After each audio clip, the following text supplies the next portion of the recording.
Dans une partie isolée et clôturée d'une ferme du Wyoming, un groupe d'agents armés de la Fondation SCP se prépare à affronter un assaut.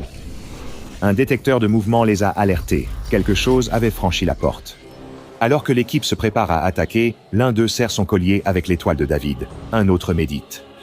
Un autre lit à voix haute dans sa Bible. « Même si je marche dans la vallée de l'ombre de la mort, je ne crains aucun mal, car tu es avec moi, ta houlette et ton bâton, ils me réconfortent. » C'est une étape nécessaire du processus. Chaque membre de la force d'intervention mobile Shashi 13 est profondément religieux, et ils doivent l'être.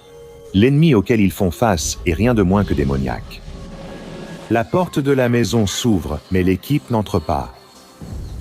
Au-delà de la porte, là où il devrait y avoir un salon ordinaire, il n'y a que de l'obscurité. Une obscurité plus profonde que la nuit, plus noire que la terreur. Ce n'était pas une obscurité due à l'absence de lumière, mais une obscurité tangible et solide. Soudain, une ombre bouge. Une créature humanoïde, aussi noire que le vide, fonce vers les agents, puis une autre. Ces ombres vivantes n'ont aucun trait facial identifiable, rien pour les reconnaître comme en colère ou haineuses envers leur proie, mais cela ne les rend pas inoffensives.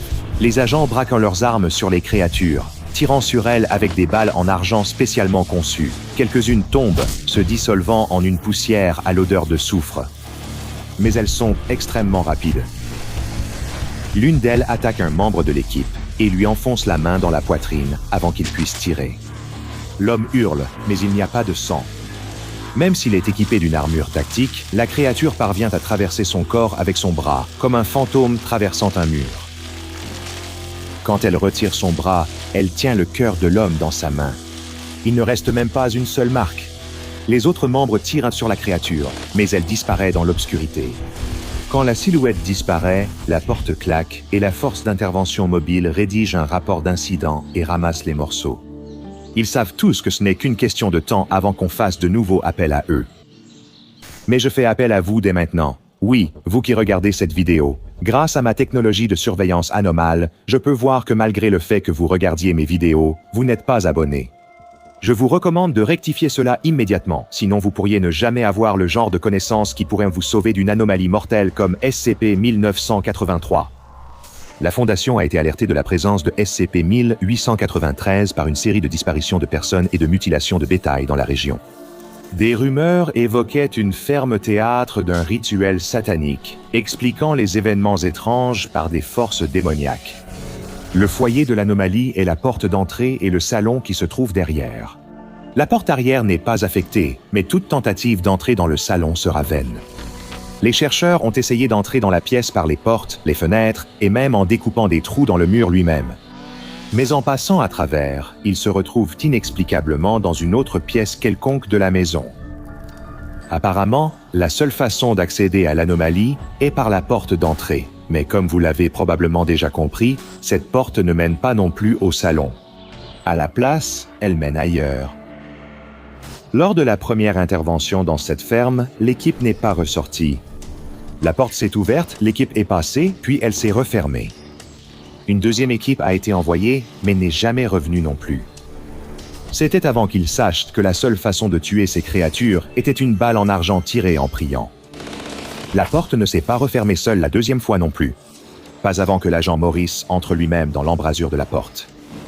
On ne l'a jamais revu.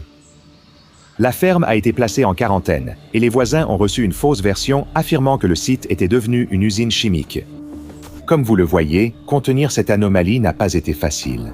La priorité de la Fondation était alors de découvrir où menait cette porte et ce que faisaient ces créatures ombreuses avec les cœurs collectés.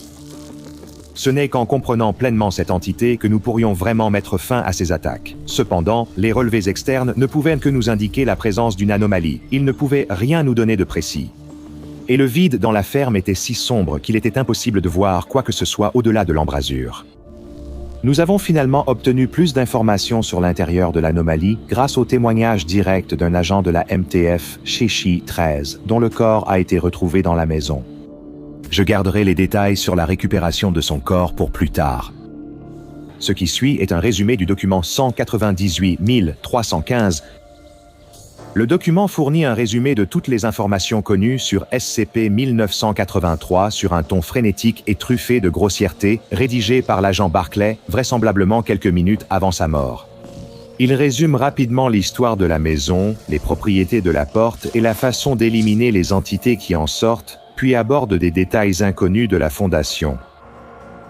Barclay se décrit comme ayant autrefois été un homme croyant en Dieu, mais dont la foi a été ébranlée par ce qu'il a vu. Après avoir pénétré l'anomalie, l'équipe de Barclay est attaquée par d'autres ombres. Une créature tue l'agent O'Brien et lui arrache le cœur, mais Barclay observe qu'elles sont plus faibles dans l'obscurité. Pour lui, cela a du sens. Les ombres ont des contours nets avec de la lumière, mais paraissent moins solides, sans contraste avec leur environnement. Barclay et ses hommes est sur la porte, mais elle ne s'ouvre plus sur le salon de la maison. À la place, elle s'ouvre sur un paysage étrange et déformé. L'agent Jones essaie quand même de s'échapper, mais plus il s'éloigne de la maison, plus il commence à fondre, devenant informe, tout comme les êtres d'ombre à l'intérieur de la maison. Les agents restants explorent la maison. 3 d'entre eux se font arracher le cœur par les agents de l'ombre en s'approchant de la lumière. Barclay et les autres restent dans l'ombre dès lors. Même avec peu de lumière, ils arrivent à situer l'endroit. Barclay dit que ce n'est pas juste la maison de ferme, mais une combinaison d'une douzaine d'autres lieux. Des parties d'un appartement, d'un centre commercial, même d'un lycée qui semble étrangement familier. Barclay décrit ces lieux comme ayant été volés et avance l'hypothèse qu'il s'agit d'une sorte de nid constitué d'endroits où l'anomalie s'est déjà manifestée auparavant. La ferme ne semble être que le plus récent de ces événements anormaux. L'endroit est également jonché de taches noires, faites de la même ombre que les créatures. L'agent Torres essaie d'en toucher une. Une force invisible l'attire à l'intérieur, et il ne revient jamais. Naviguer dans cet espace devient un jeu dangereux où il ne faut jamais marcher dans la lumière, mais aussi éviter de marcher sur les zones d'obscurité qui semblent trop sombres.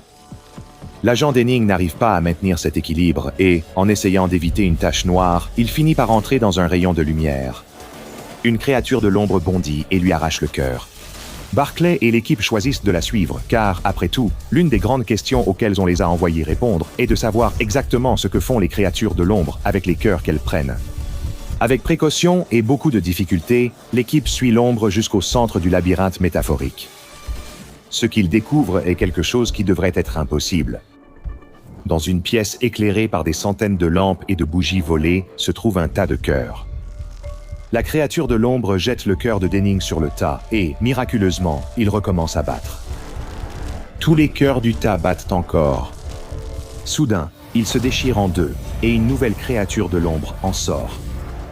À ce moment, Barclay s'enfuit. Il conclut son rapport en précisant qu'il lui reste quelques balles et en exhortant quiconque trouvera son corps à tout faire pour détruire le nid. Cela explique comment nous avons récupéré le corps de Barclay et les corps du reste de son équipe. Le 23 mai 1989, le sujet de classe D, 14134, a été amené à la maison par la FIM Chi-13. On lui a donné une caméra en circuit fermé reliée à un moniteur d'ordinateur par un câble de 25 mètres. Sa mission ? Documenter autant que possible ce qu'il y avait de l'autre côté et, si possible, revenir vivant. Le membre du personnel de classe D a passé la porte, puis la transmission n'a été en direct que brièvement. L'image sur le moniteur a buggé avant de devenir noire. L'équipe a à peine vérifié la connexion que le câble s'est tendu puis rompu. Personne ne comprenait la situation. L'équipe a attendu des heures, incertaine de la suite. Soudain, quelque chose s'est produit que personne n'aurait pu prévoir. Les relevés indiquaient que l'anomalie de l'autre côté de la porte avait disparu. Au-delà de la porte, au lieu d'une obscurité totale, se trouvait désormais le reste de la ferme. Les agents ont pu passer la porte et récupérer les restes desséchés des 2 précédentes équipes d'assaut. Ils étaient tous sans voix. Qu'est-ce qui a bien pu se passer pour qu'une anomalie soit neutralisée aussi complètement? La réponse est que le sujet de classe D qu'ils ont envoyé a pu faire un sacrifice incroyable, devenant l'un des 2 seuls membres du personnel de classe D à recevoir l'étoile de la Fondation. D14134 est né, Jackson Parker dans le centre-ville de Détroit en 1934. Sa vie civile était difficile, c'est le moins qu'on puisse dire. En plus des difficultés de la vie en tant qu'homme noir au début du XXe siècle, il a également été enrôlé dans la guerre du Vietnam et a réussi à survivre à plusieurs déploiements. À travers toutes les épreuves de la vie, cependant, Parker a été soutenu par une foi inébranlable en Dieu. Ayant grandi dans l'Église, sa foi lui apportait toujours un fort sentiment de fierté et d'appartenance à une communauté une fois adulte. Bien qu'il ait trouvé du soutien dans sa communauté religieuse, comme beaucoup d'anciens combattants, il peinait à se réadapter à la vie chez lui après la guerre. En 1976, juste un an après le retrait de l'Amérique de la guerre, Parker a eu une altercation avec un policier dans sa ville natale qui a tourné au drame. Lorsque le policier a voulu dégainer son arme, les instincts de combat de Parker ont pris le dessus et il a abattu l'officier. Bien qu'il ait plaidé la légitime défense, le juge n'a pas vu les choses de cette façon et il a été condamné à mort, son exécution étant prévue pour le 19 mai 1979. En raison de son passé militaire, Parker était un choix évident pour devenir D-class à la Fondation. Plus précisément, il était le choix idéal pour une mission habitée dans l'anomalie située derrière la porte de SCP-1983. Je ne peux pas parler à la place de M. Parker à ce moment-là, mais il est facile d'imaginer que le fait d'être attaché et d'avoir une caméra fixée sur lui avant d'être envoyé à travers la porte lui rappelait ses déploiements pendant la guerre, lorsqu'il était transporté par hélicoptère au-dessus des lignes ennemies. Il est tout à fait possible que ses expériences au Vietnam l'aient également rendu particulièrement préparé à l'environnement hostile de l'autre côté. Il savait survivre face à un ennemi pouvant se fondre dans son environnement. Ayant perdu de nombreux camarades à cause de mines et de pièges, il savait instinctivement qu'il ne fallait jamais marcher sur un sol suspect ou différent de son environnement. On suppose alors que Parker a trouvé le corps de l'agent Barclay et a pu lire la note ainsi que prendre son arme avec les quelques balles restantes. Il était maintenant armé d'un pistolet et possédait les connaissances nécessaires pour se rendre au centre de l'anomalie. Grâce à la déclaration de Barclay, il savait que si le tas de cœurs n'était pas détruit, l'anomalie pourrait surgir n'importe où, mettant d'innombrables vies en danger. Il vit le nid et observa les créatures d'ombre éclore en plus grand nombre à partir du tas de cœurs frémissants et palpitants.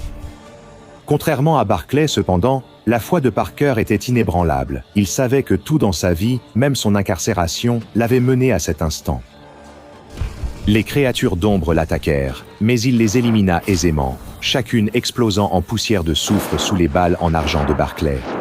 Les créatures éliminées, la dernière chose qu'il lui restait à faire était de détruire le nid.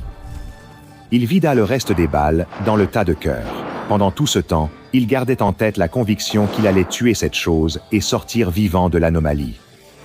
Et comme nous le savons, tout ce qui se trouve dans SCP-1983 réagit aux convictions fortes. Il s'avère que cela ne concerne pas seulement les croyances religieuses, même si elles aident certainement.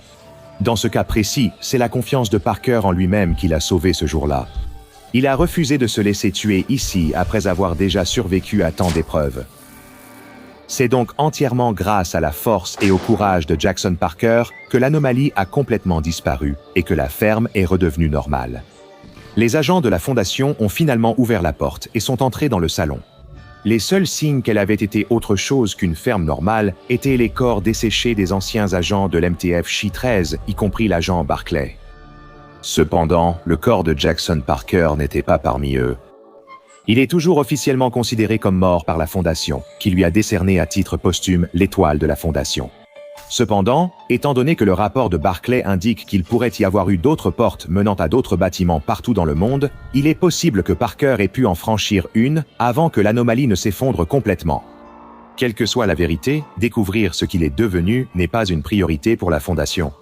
S'il est toujours en vie quelque part, je pense personnellement que ses actions lui ont valu la récompense d'une vie tranquille. Même les histoires sombres peuvent parfois bien finir. Et si vous n'êtes pas d'accord, je vous conseillerais simplement, d'avoir un peu de cœur. Êtes-vous intrigué par les anomalies effrayantes dissimulées dans des bâtiments apparemment ordinaires? Alors je vous recommande vivement de regarder la vidéo sur le bâtiment mangeur d'hommes, SCP-1051 extraterrestre du Nevada, si vous tenez à rester en vie là-dehors.